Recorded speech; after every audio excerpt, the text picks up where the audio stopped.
मस्तिष्क स्वास्थ्य के लिए आवश्यक सावधानियां।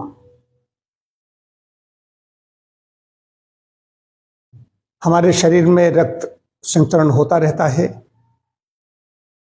हार्ट का काम है, हृदय का काम है कि रक्त को सिर से पैरों तक पहुंचाना।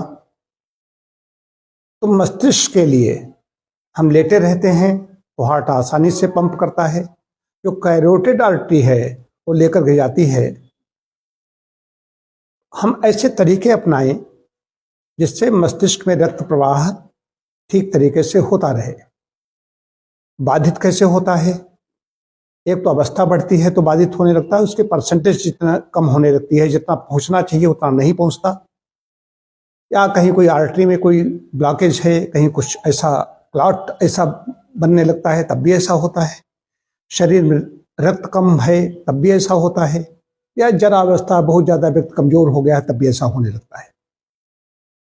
तो पहले से ही, युवावस्था से ही, तरुणाई से ही इन चीजों का हम ध्यान रखेंगे तो मस्तिष्क का स्वास्थ्य अच्छा बना रहेगा। क्या करना है? सबसे पहली बात आती है व्यायाम की। व्यायाम इसलिए कह रहा हूं, कोई कहेगा आहार चाहिए, कोई कुछ चाहिए। व्यायाम इसलिए कि सबसे पहले बच्चा पैदा होता है तो श्वसन तंत्र शुरू हो जाता है। ऑक्सीजन, वायु, ये पहली आवश्यकता है। तो प्रातः शुद्ध वायु का सेवन करना, सैर करना, साइकिलिंग करना, योगासन, प्राणायाम, जो भी करना है, व्यायाम सब लोग जानते हैं, ज्यादा बताने की आवश्यकता नहीं है। दूसरी चीज आती है संतुलित आहार। संतुलित आहार में omega 3 fatty acid, vitamin A और भी जो सीजन की ऐसी चीजें जिसमें एंटीऑक्सीडेंट ज्यादा होते हैं। बाकी फल सब्जियां तो लेना ही लेना है, जो खाते हैं सब कुछ खाना है, लेकिन इन चीजों को विशेष ध्यान देना है। इसके बाद बात आती है हमारी नींद की। नींद पर्याप्त होनी चाहिए। नींद 7-8 घंटे से कम नहीं होनी चाहिए। सोएगा वही जो जिसका मन शांत होगा और जो परिश्रम करेगा। जो परिश्रम नहीं करेगा तो बराबर लेटा बैठा रहेगा, उसको नींद अच्छी नहीं आती। पानी पीने की बात भी है। पानी पीने का उपयुक्त समय है सुबह सोकर के उठने पर, रात को सोते समय, खाना खाने से 1 घंटे पहले, 1-1.5 घंटे बाद, और जब पेट खाली रहे तब पानी पीना चाहिए। पानी की कमी से भी रक्त गाढ़ा हो जाता है। इस समय हार्ट अटैक वगैरह जाड़े के दिनों में होते हैं, उसका भी एक कारण ही है। धूम्रपान नहीं करते हैं तो अच्छी बात है, और न करें जीवन में। यदि करते हैं तो छोड़ दें। धूम्रपान का सीधा प्रभाव पड़ता है इन सब चीजों पर, तो ब्लॉकेज वगैरह बनने लगते हैं, इससे बचना है। रक्तचाप ठीक है तो अच्छी बात है, तो ठीक रखने का प्रयास करें। बढ़ती उम्र में रक्तचाप बढ़ता है, जाड़े के दिनों में वैसे सभी का बढ़ता है, कोई भी हो सबका बढ़ता है, लेकिन रक्तचाप को नियंत्रित रखें। रक्तचाप अगर बढ़ा रहेगा तो भी जो हमारी रक्तवाहिकाएं हैं ब्रेन की विशेष रूप से वो प्रभावित होने लगती हैं। तनाव प्रबंधन की बात आती है। तनाव प्रबंधन के लिए जप, तप, ध्यान, प्राणायाम ये बहुत आवश्यक है।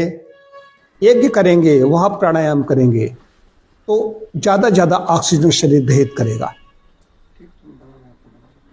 मैं जानता हूं, मैं अभी यज्ञ करके आ रहा हूं, तो वहां पर जब हम घी डालते हैं और अग्नि प्रज्वलित हो रही होती है, प्रदीप्त अग्नि में घी जब डाला जाता है तो इतनी ज्यादा ऑक्सीजन वहां पर पैदा होती है। इसको यज्ञ करने वाला ही जान सकता है, समझ सकता है। इसके बाद बात आती है मस्तिष्क को चुनौती देना। मस्तिष्क को चुनौती देना क्या है? पहेलियां बूझना, कोई खेल खेलना, या नया कुछ करने की प्रवृत्ति, नया चिंतन, नए विचार, नया कुछ करना, नया कुछ सीखना। इससे मस्तिष्क हमारा, उसके ज्ञान तंत्र हैं वो सक्रिय बने रहते हैं।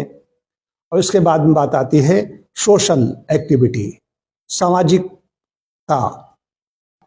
समाज में लोगों के सुख दुख में सम्मिलित होना, आना जाना, प्रसन्न रहना। समाज में जब हम जाते हैं तो सुख और दुख बांटते हैं तो प्रसन्नता पैदा होती है, एक दूसरों से मिलते हैं तो अच्छा लगता है। तो सामाजिक होना भी अच्छी बात है। ये सब करेंगे, इससे मस्तिष्क स्वास्थ्य अच्छा रहेगा।